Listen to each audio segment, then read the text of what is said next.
Okay, welcome to another episode of Shill Stoppers. Today we're going to talk about a couple of shills, well known as Mythbusters. My ass.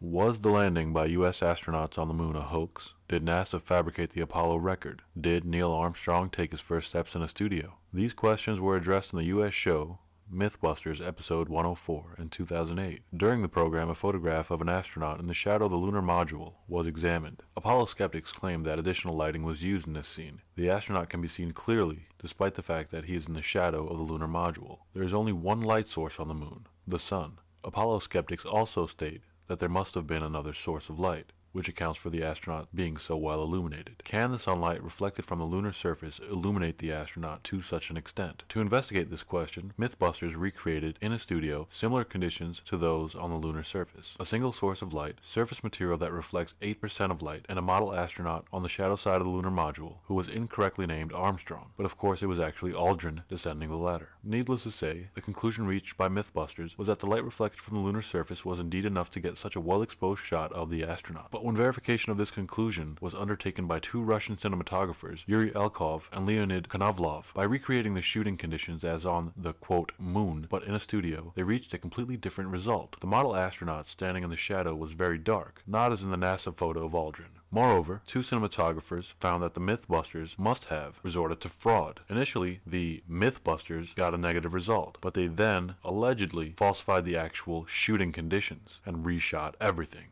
The two cinematographers, Yuri Elkov and Leonid Konovlov, decided to repeat the Mythbusters experiment and verify whether the lunar surface light can actually illuminate the astronaut to such an extent as in NASA's well-known picture sequence. First, to simulate the lunar regolith, soil samples with different reflectivity were selected. A standard grayscale diffusely reflects 18% of light. The moon has light areas, which are called highlands, where albedo of the lunar surface is 12 to 13%, and there are dark areas, the so-called Mario. According to the Apollo 11 record, astronauts landed at the Sea of Tranquility, where the albedo is 7 to 8%. The soil in the bucket approximately corresponds to the reflection coefficient of the lunar regolith. It is 2 times darker than the standard grayscale. The surface is sprinkled with regolith. The walls of the studio are draped in black velvet. There are still a few light sources, including the ceiling lights.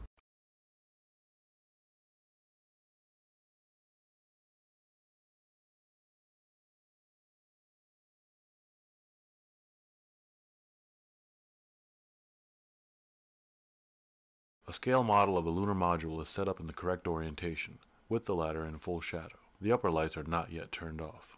Now all the overhead lights are turned off, and only one source of light remains, the one simulating sunlight.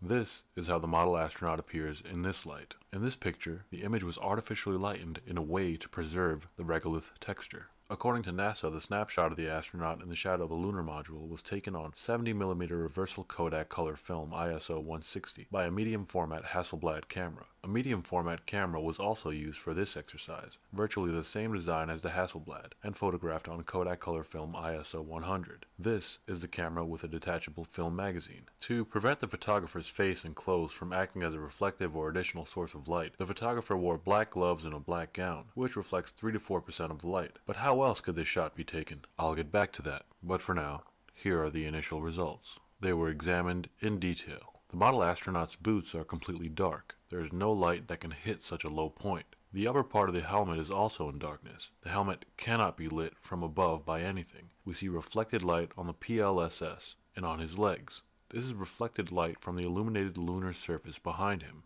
And now observe the difference. The horizon of the NASA photograph is correctly aligned.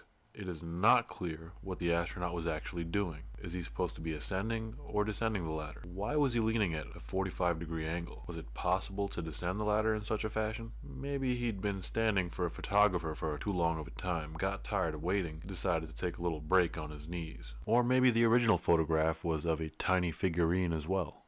Who knows? So the question remains, from where did so much light emanate in NASA's picture? Maybe I can answer that question in a 30-second video. Let's take a look. А теперь, как Адам в «Разрушителях мифов», я надену белые одежды и подойду, встану рядом с лунным модулем. Ну, конечно, изменилось. Смотрите, какое отражение мощное со стороны камеры. Отойду теперь. Вот сейчас исчезло. Вот сейчас опять появилось.